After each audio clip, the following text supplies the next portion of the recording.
Hello, I'm Tim Byers. I'm the director of your evidence-based medicine thread. I'm greeting you by video today because I'm actually in Atlanta doing business for the American Cancer Society. You'll probably hear the fire hose analogy a lot of times this year. In fact, you may have heard it already this morning. Indeed, the kinds of and volume of information that you'll be receiving in your first year of medical education is like sipping from a fire hose. But it's important for you to know that that hose isn't just connected to a tank. It's in fact connected to a river.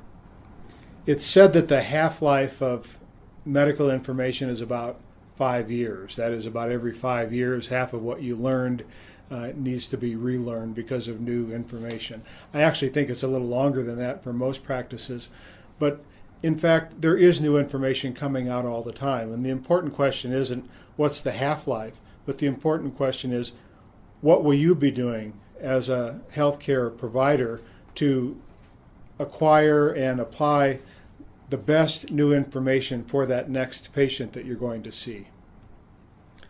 The evidence-based medicine thread has as its purpose giving you the skills and helping you acquire the habits of constantly updating the information that you know about medicine based on the current medical literature.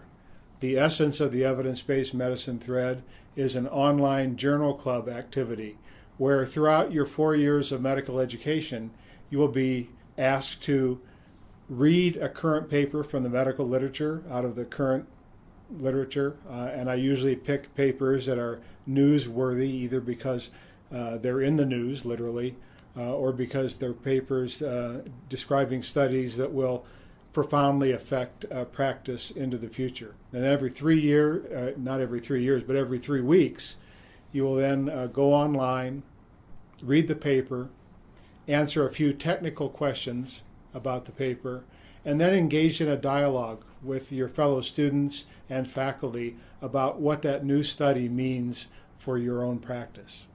Most studies that have looked at dissemination and implementation of new information come to the same conclusion. That is that the variation between medical communities is usually due to a single leading thinker, a single doctor in a community or in a hospital that everybody else looks to for cutting edge information.